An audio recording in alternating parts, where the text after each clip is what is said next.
Africa Juma de Sulu because I can say books are already there or house of Modiana for 0244 686557 na books in Babia will be around your mama and Santumin Kabi. Now, report Adamaswa, Yadi Juma de Sonko Eba, and Roya to do a say holistic seminar by Tasofona, Mopese, Mobomodiana, Juma de Mubarambaji, Titiana, Cheche, Namjino Corano, Muna number friend 0244 686557 0244 686557 holistic seminar I am Chana Ebaso. Afa but also amame now ye can be about Noah say a bra or can some 120 years na ini penti na fi na me a share say obobo a share no you Yakoba and say no one so obobo ni share o kasai e me no so say so kom o ye dey so yi nyina e no ka tu ntino enso enso fi ase say to that's no one dey the first dispensation or na second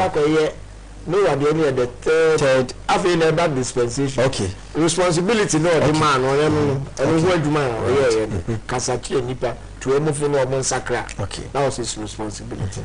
Nipa and me and no and it was only or 2 after 40 days and 40 nights you know eti ema o pie o small anuma no bana ha han tuana no and it just so no ekofo.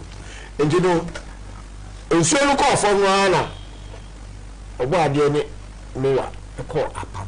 Okay. Oso mi mfansuo ense wiase bie munkum be baso sen ya ai ensuo be to ensuo be bie mu obehu ayi nyankonton rainbow sa e che say me di me ebono me no share me di so ntino o kan no che Noah e ma be wan so hu say conference be na test odi ma me wa ni say afa dey me di mi tumi kakra e be manipa. Okay. Ntino wo na abehwe ni institute human government enipa be di enipa so. Okay.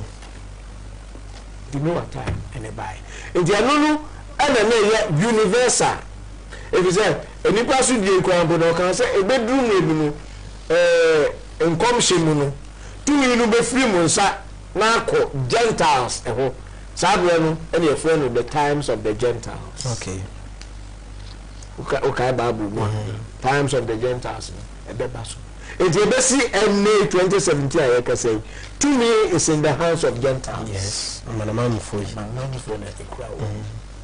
Oh, the Hebrew for kingdom age, you know, and you can say in the days of these kings, and Yankupon Hindi, no, a baby strike here. And also a baby a Hindi and also about the town. Right. Until for now, maybe the times of the Gentiles, or Mona, physical, spiritually, it is over. Because with the coming of the kingdom, about 50 years, process, even though it's early yet, but spiritually, in India, break your memory, and almost a new but physically, it's a matter of time. Okay. Noah aduma ono so be no and then end the universal covenants and dispensations. If we want to know about they can say, oh, Abraham free ukrom baby awoti na me be mo akọ baby asase bi da ho me ba be kire wo awo akọ akofa watna ho and the marking the beginning of obade na montuo on Israel. Okay. On the first Abraham no free a home baby. Free crew back on us. I feel I'm doing Bible was. When those of you say, Koba say, Okaso and Nina share a bomb. I say, promise. Passy, but do simple on you. That was the promise of the man. Okay. Okaso on Concord Trahon. Only what I say, lot. Omu maniko far. Misraim.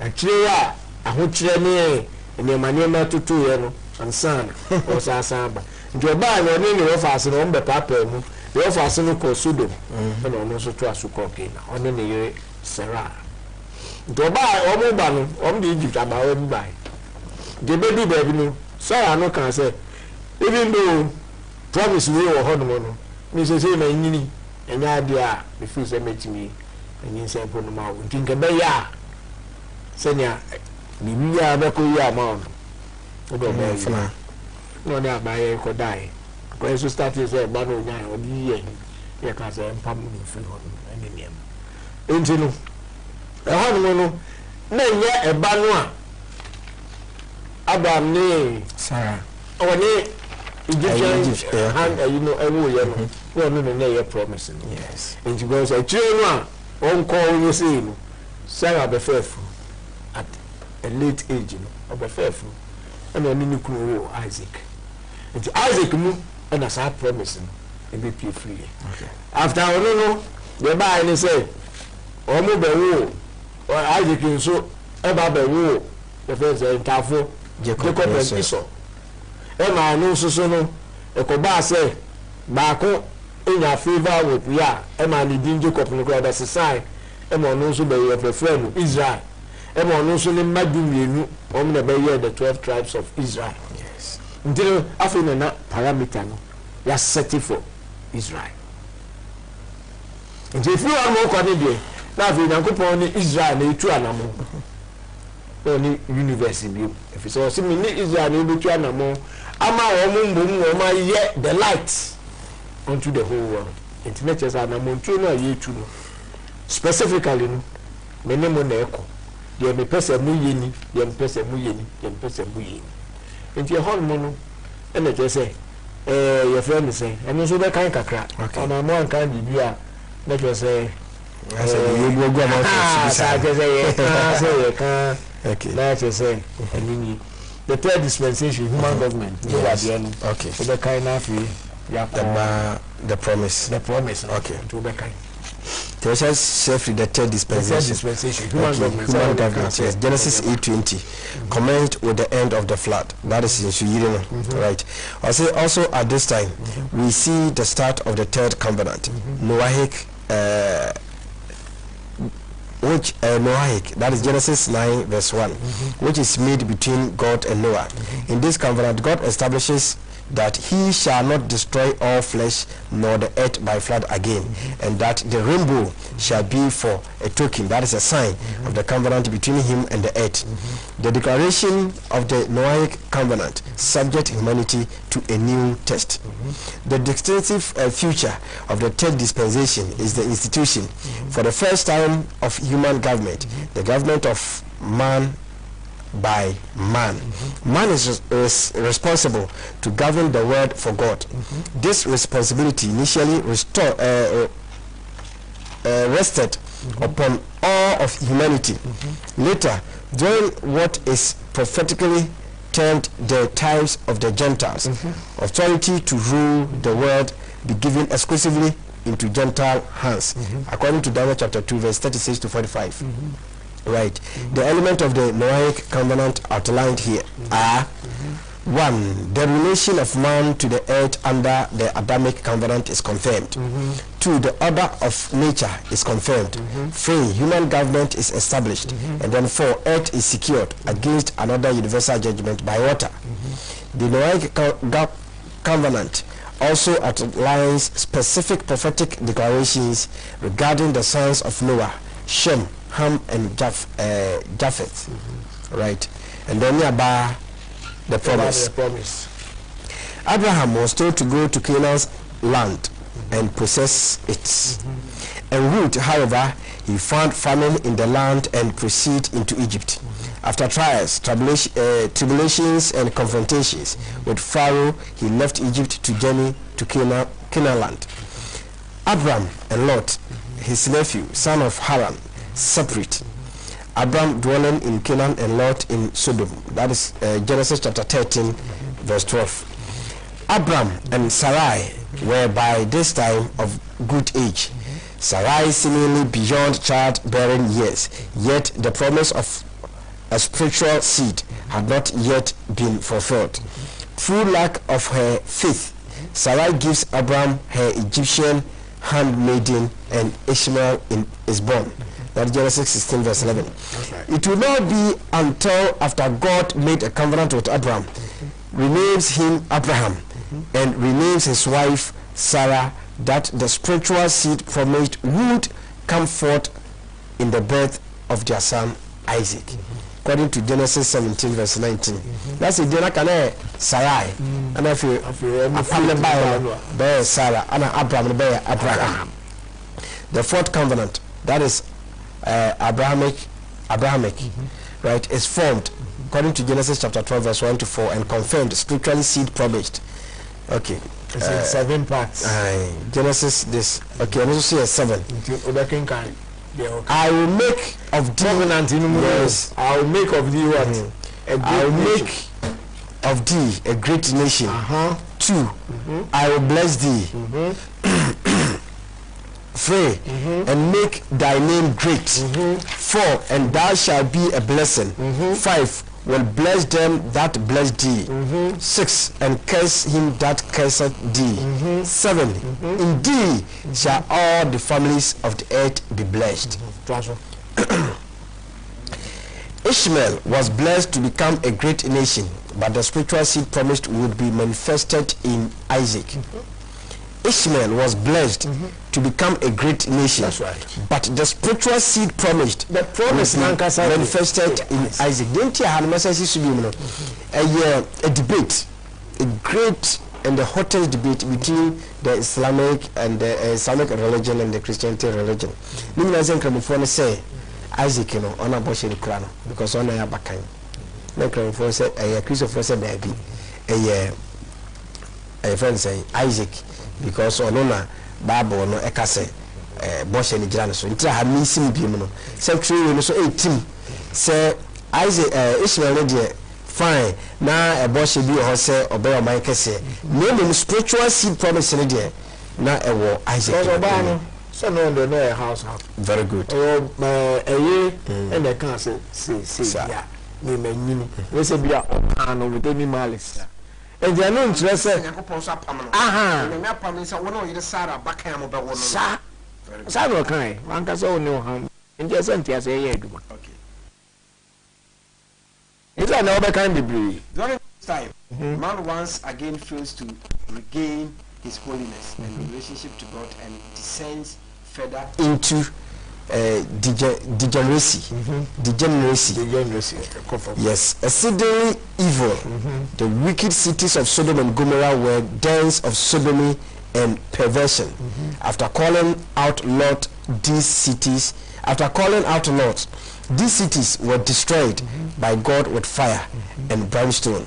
That is Genesis chapter 19. Isaac, the spiritual seed promised, is born according to Genesis chapter 21. That's right. Isaac is offered as a sacrifice.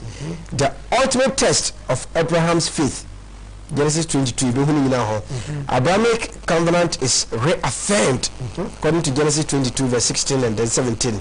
Isaac becomes the heir of all things. Isaac wears what? Rebecca, right? That's Genesis 24 verse 67.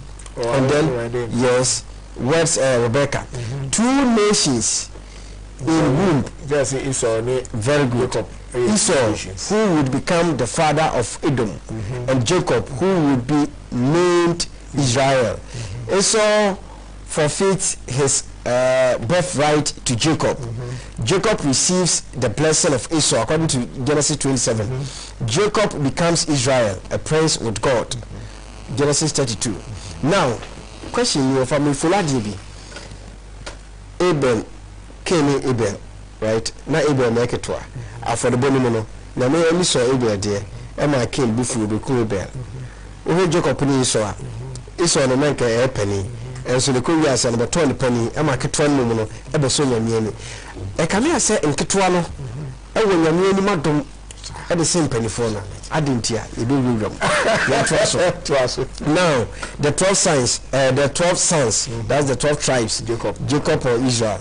Did you can Leah? I know, I worry do a branch and worry. The Muya guy is a Madam Marco. Nakotoko Jenny Park. That's our corner bow. I think come back on the fire. He named from February. We come and I. Okay, Jacob. Neyere baako dikan Leah one be wo Reuben how Reuben be kan Reuben ana one be wo Simeon ana be wo Levi ana be wo Judah one no wo 9 ana fi Bella Rahel's housemaid na say oni afra bi so edowo ye ono no wuminu Dan ana fi Naftali ana afi Zepa ono so ye so na je ko father oni ya afra no wa de ga wa re nya no minu wa re nya mi asa no bi afra so eboni twachi enko okay ono so oni bawo God no wo Asha on the no feeling pa okay ono no free ama no wo Jessica ana enesa Jessica Asha ni God Asha okay ono wo so tu obi no sa ni ya so bawo ye ono bawo Jessica reference bawo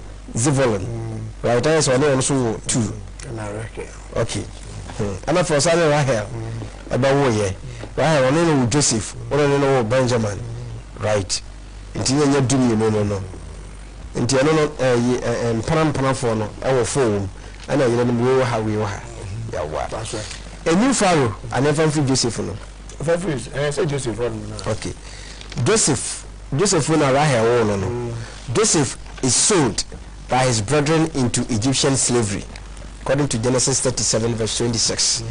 Joseph's exaltation in Egypt, full stop. Famine drives the Israelites into Egypt. Joseph reveals himself to his brethren. Jacob's dying, blessing to Judah. The scepter shall not depart from Judah. Okay. A new Pharaoh arose over Egypt that knew not Joseph and takes Israelites into a 400-year captivity. The Pharaoh commanded the Hebrew midwives to cast Israelite male babies into the river. That is Exodus 1 verse 22. But the Hebrew midwives, fearing God, saved the male children. Moses is born in Egypt. According to Exodus 2 verse 2. Moses is commissioned to give the message of deliverance of God of the Israelites to the elders of the Hebrews. Aaron joins with Moses to tell Pharaoh to let the people of Yah go, that he may lead them back to the Holy Land. The contest with Pharaoh include the 12 miracles, that is judgment, and the 10 plagues. Fantastic. Indeed, after Abrahamic covenant, which was the promise, and after Moses, and so by the Mosaic covenant. Sabe no ma kwa Egypt. Yes. Dina me ma wo kan we. Israel manu first one ko say eja government official because Jacob Joseph akonya dibrebia minister. Sam say the papa ni nuano omu nyina aba no ba betra ni. Nka say the no ko ya mazado ba bia. So say you no man nyina. Enti omu ko no enu achi no omu nyina free position mu many years after no I na afi na akwa akoyedi na dan wo mo ankwa because you buy no obedi ade no onimu bia obe kan say mo ba sa hoho na afi ma be boa enti dan wo mo ankwa enti anu mu no na afi ko ba say Moses eso sa ko fa me manu ofi Misraim na mo ba na from ba be som me say na last week me e kan called out as that was the first one. Yes. Called them out of the world so that they will come and worship me. And you know, Moses so okay. And the covenant and dispensation in the law. Okay. And then the Mra and they said, that's all the ba. Now or the Bama if you be who said, see na Mranity Israel ma, see na Obadi, Ya Israel, or no Tuana Mono. Okay, say mutu me. When you say, okay, I was only the ban. Nothing about the whole also the Mosaic covenant, you know. The Mosaic covenant was created with three essential divisions. These three elements form the law. One, the commandments expressing the righteous will of God. Two, the judgment governing the social life of Israel. And then three, the ordinances governing the method of worship of Israel. The commandment, the 10 commandments, or after that, the ordinances which govern the the friends the method of worship of Yah, and son and the judgments which govern the social life of Israel. On Brawe, and just say, we are what you can you are seeing a I said the law for the land giving the sabbatic, that is the every 7th year, rest for the land. Leviticus 25:3-4. I say dietary guidelines given to fallen Israel who still craved for the flesh force fed to them during the Egyptian captivity. And then also note, this diet was not to replace the original diet commandment given man by God in Genesis 1:29. Moses leads the Israelites to the borders of Canaan, then dies after ascending Mount Nebo. Joshua and army enter the promised land from the plains of Moab and capture Jericho. As after the death of Joshua, to the call of Saul, we enter the period in Israelite history known as the period of the 13 judges of Israel, as there has been no anointed redeemer and carrier of the seed since Judah. Okay. The major and the minor judges over Israel were no listed. Okay. And they are not free and after they move into what we know, say the friend will say the Palestinian covenant. Okay. Now we are more of a prophetic event. Okay. We call them kopim bia. Na fe munnu mo hona mo samba. Mejemo. And it is more about restoration, more about restitution. Sana Palestinian and I'm saying prophetic identity. Idino so a baba says I am. And me baba spend the time kakra. Okay, my church you yeah. Palestinian covenant. A better link to a future prophetic event. 135 AD. Okay. And Sabia no nature say Israel may Judah or Mafi. As I see Sukwa Mafi, woman for Abba Kente. What's na numunu Israel man na church dey ni binu omu ye revolt against the Romans. It is Abra na emperor no ne friend Hadrian. Okay. Or the bufu and was sorry and can say any assassin kwa masese di and every friend Israel bi every friend Palestine. Okay. Nti ono di ebe ba ya e ba beto ho. Na no so kan we dey ebe kan Psalm 83 and 1-5.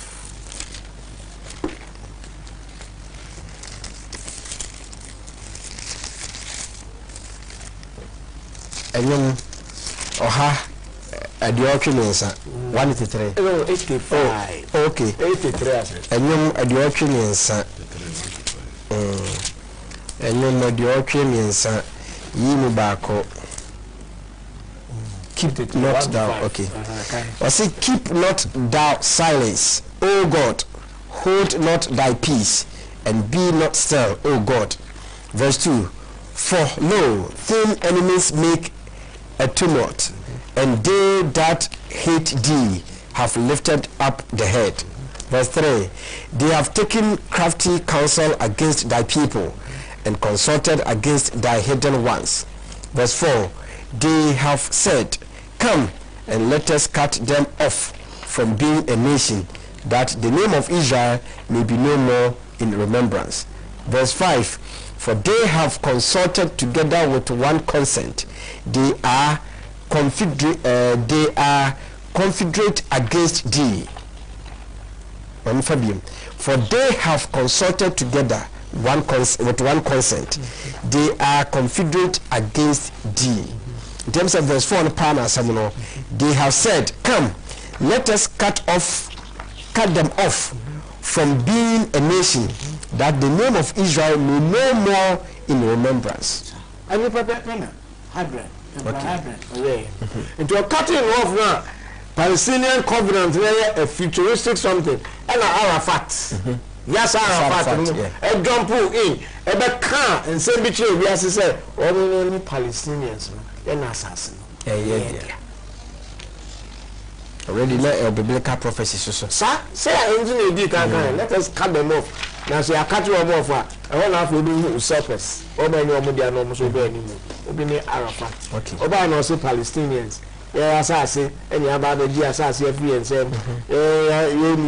but Arafat and me am prove to the world say a Palestinian language because we are Arabs Arabic and the other Palestinian language no Palestinian culture no I know we be just so can be there many party enu nyina ani ho ye for ye bre enu nyina ani ho enso mo ye say ye ni bibi ni enti no obeye enu nyina gullible world Africa dey na da bia na yesunso we agi wo mo mpa they say yes I deal with you and I'm assassin yaji yes I deal with you and they say but there's no truth in it because Palestinians as we know them today no more Israel only Arabs period full stop they are Arabs period enti no yes amba Palestinian here can say inam de manu aba fom na we are sabemu you heard the Palestinian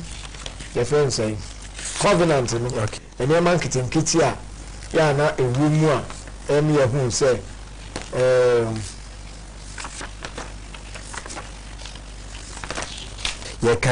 also the period of the judges comes under the seat covenant, that is the Palestinian, according to Deuteronomy chapter 30 verse 3 to be this period is one of foundation of the cleansing, worship and service of the people. The 5 major high holiday feasts of God were given in detail. These feasts are to be perpetual in the lifestyle of those consecrated to God. 1. The memorial Passover, that is Pasach Hazakaron.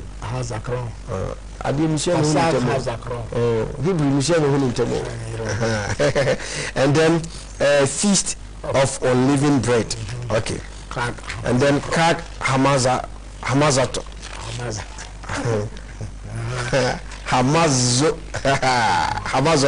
Okay, so Hamazotti. Leviticus 23 verse 6 to 8. And then feast of first fruit, that is Shavuot. And then feast memorial blowing of the trumpet, that is Shabbaton Zakron Tua. Okay. Feast day of atonement, that is Yom Kippur. And then feast of tabernacles, Sukkot. And then the church more do we have say in the future event, no prophetic event, no ye mo kokopem na mu nu na musamba afei na musaba besua the heritage, the Hebrew heritage no ayira no mo baba besua the way ye dey som ya Israel afei na fasha ahodo ni nyina no a ewe aye ni nyina no musaba baba be pega na madi no mumfie say no sitie it's more of a futuristic something you about the restore back to the land so you mako no mako akopem eni me enu mu no masamba enti se masamba dia de se mu yeni na mutumi yeni nyina dia na te safi asase no aba bitimu nsem amen hu so okay anche na yesi forma odwumade so na enne de minimisa to wadwira he wabotun kwa ma homote bomade na frɛ ɛyɛ 0244 686557 0244686557 and if Vodafone na kasa ɛyɛ MTN ho no numbers na de gracesi no fa ne nyina na frɛ na fe ansem bi apeso bisa bia no hyase na ne mpanifo ɛmɔ nkɔmɔ meka wo sɛ ɛnche dwuma de frɛ sɛ holistic seminar no bɛba so we seminar so ko ayɛ de ama asɔfo ɛno nti asɔfo a mo pɛsɛ mo ba sa seminar we bi no na de kyɛ mo adwuma bisa ne kyɛ mo ase de mo nte ase so mo pɛsɛ mo te ase no mo frɛ 0244 686557 and no so sa number ya no ana betumi kakratum e de amaye ye dane ho ni agye nkrato aba ye ba bring it on Ask Media Training Institute a radio and television practical school identity Emma wana opese waye adwuma e radio and television eso wana opese osua camera works wana opese osua video editing enunti se wawie journalism school anase college of education polytechnic no wawie anase university enko senior high school no wawie na ayiwani swade hunu se opese waye adwuma radio so anase TV so Ask Media Media Training Institute ana mekanfo edi amawo o hostel edi ma ema ene mema enu ti fa form ne ewo Royal TV officer ewo Kumase ahoju enhyaye so anase Royal TV officer ewo Enkran Achibota ene ABC ene di enhwani mu omo oga Rural Bank na esro hwa ahomatofo so a obetumi afrɛ 0540102366 ana 0560140932 Ask Media Training Institute osi bisa near the bema things in this town. Can't you see? Right, Abusia and China, yes, I'm going to say, Meka say, Buki, Ebi, the revival of the Holy Spirit, and no Ebi, God, the black man, and truth. And this is so APL books. I hold on. I want patch of my demand sang to me and Kabi. I can't cry, be not asa. So, I'm son of will be son of the baby by Saram Humete. Me patch of my dear, the friend 0244 68 65 57. Number be our chair. Name sang to me Kabi. Sasona, a holistic seminar, Eba Sono. I saw for one person about a be in a moment, my dear, say, Moses Somber friend 0244 68 65 57. No call Ura Israel. We minute today in Limbipe. No family. I'm a of a breaky history, sir. I'm a month for say Bible. I down son and yet on antiposo issue and son one year issue insurance and I'll quotation go to 73 Psalms 3. So Obi Chemu see Obi Chemu wrongly. Tina Kase if Jerusalem and the Abba. It's making an Hebrew understanding, sir. Any what the missionaries so they are Africans. As of from the church to them. Let them here. Can you say, can let them see looking? I'm a new so more banner. Nobody my baby never. Let them look at them for police. I'm for people. To your copy, Sibra. Mammy. Mediana. Then put them on to the Mabano Mabafа. Into the Bible, no, be Israel for. Also, Okina Israel, or Mukwana and Gopono daily. Now, we gotta say, and you know, Gopon so friends of a canoe. No time. And Nam Suma, genetically modified food, now they bad by it. We've been in say, and I work and then I ever. Sir, Gopon you see why put the pay for you. I did know what we say, that's a human government. So feed ye, Bema, what administration. Fire main fa insuo and say we are CBM. Now when baby abane say insuo be flat na say farm for what na can almost say nature natural disaster natural they say we go punish I don't know neboa thank you we be say we go punish some friends you fan say yes but why this so say yes but I said I say you want the button say yes totally good no I'm for whom say oh and then the natural there they say oba there and I'm a boy I want to remember who kakra but trust who say if you don't you should have said no if you don't of our two if you don't as someone who can be no account oh you to me you the Hebrew Israel we have to represent him on this earth. So I'm fine saying yes. It is so to say yeah, because we are saying we are saying yes. Don't talk the whole world under the sun. Yeah, we are saying yeah. But you know, say be a hurricane, be a bar. No, what today? Almost a natural disaster. Sunday natural. Hurricane Katrina. Very good. Hurricane Mary. Yeah, assembly. American for one more aircraft. Say a feed yemfa etuo empanache yemfa bomb empanache yemfa bia machine empanache ewiase omno e de weather ebe panache amai intino modern battles will be won by controlling the weather. Yeah. It is 2025 full stop. An enemy unknown to 20th century Americans has massed its army at the border of a friendly country in a remote part of the world.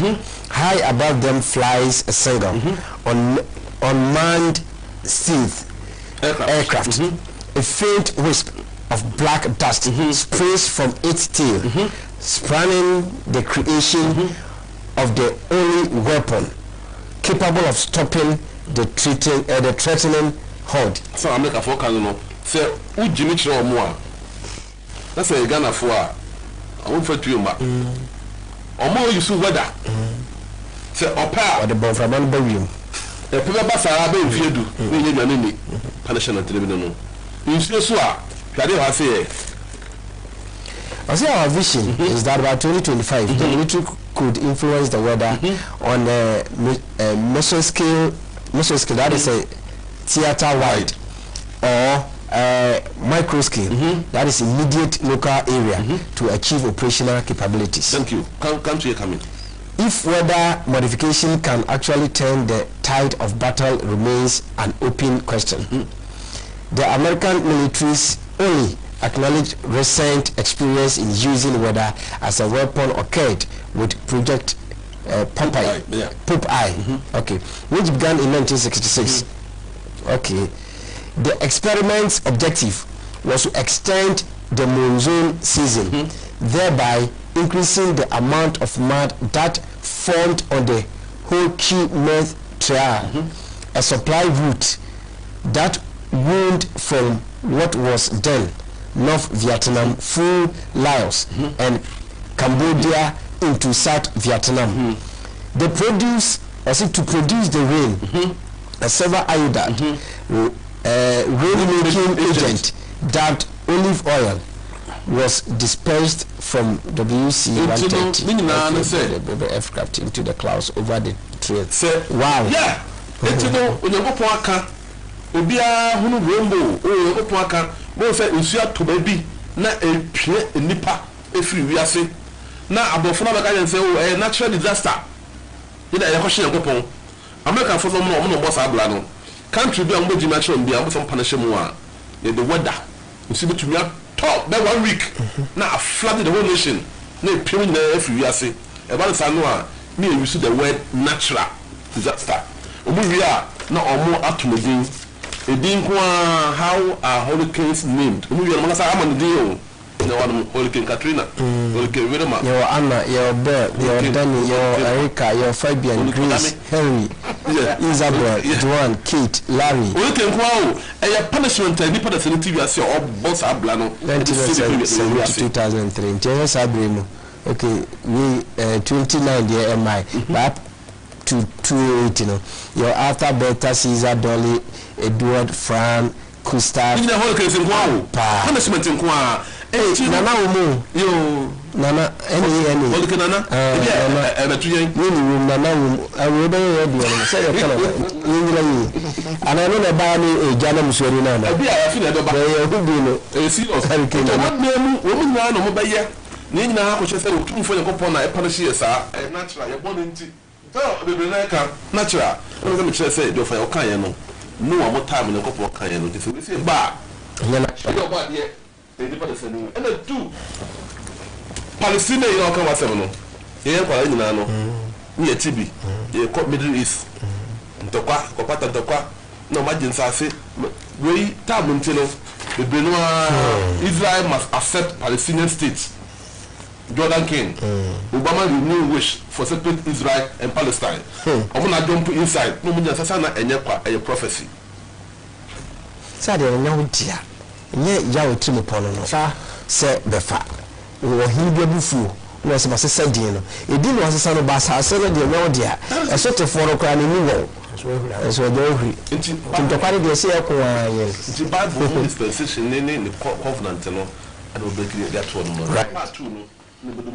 8 Convenant and 7 dispensation in the Holy Scriptures. The patron business and the best of the crown of a month, my baby, be paid. Now, patron, or they are bonny many in Apple, not the Aka year free. You have a dassy. Nimi say, you're 2 and more. You have heard message ya Israel or the Amma Edipa. Say, from 2 and more was as if you true. Sir, or do you free a true? And we are about a baby no can't have a specific people and we best settle on Abraham. Say, yeah, after the best started Israel and I'm going to Namami. Now, the Israel, I shall be ama independent who say, Omuni. So to me, open to Bible was here. And so to me, who the dispensations and the covenant and then the bemu ati ase if say e be bia bin ama niema e ko so sese nyina no ubetumi ehu ba bia ese ehye and as a baby ese ewuwa akofa aba say the okaja Palestinian say because is here and the Ghana ha we mo support to Palestinian cause and we mo support to Israeli cause and we no so a we say asase na ye dia ye late claim say omo mi no omo ya hoho omo ya ogoko video no mo ko fu ase enti no went na mo ni na afri ho went na ho e ma hoho mi nu e me ka say asase na omo dia die ba be kike e no ba dia asase so enti chemu nka say wo be gibi o so be gibi wo de asutie eni anamontuo e wo ne mra eni ni nsemu no wo na asase no o de be ma okay but that's of a poku dankwa ana ote se wakani nyina tofabo e de amaye no medini ya wadame kodua owura Israel kroma ebebo amadwade de wie peye nyame adoma eye holistic seminar na ebeba so enti frɛ 0244686557 e aso fon kwa ana yes adwade de amamo enti wokwe TV no so number na guso no afi books ahodo na mo pebia ton so ne nyina bi ewo ho mekas mama Africa ono e kumase eye abinchi frɛ no 0207 782481 0207782481 afoba frɛ Ewura Pamela ewa Senkregwana no patamu 0241 500 019 ana pe Ewura Isa ono 0204798360 ofra mo a books Bible ene dia kanyina no omema se tuaka bi bo da bia wia memienu enkran 37 military hospital nachi ka ukudi culture center hoso yeshia na ye man tete ntobomodia na uhye hoso so a ye nchechimu ahodo ye besua dia nkasa enso so ho na ya call voter papa ne first sia sia wo ye voter region ene ye mawo aha ye mse dwumadi dia oni ya na ahwebom nemum ya mame entew nka nti guso ehwe wanim ye bana mase ne mammo ene hwe ene tia adehye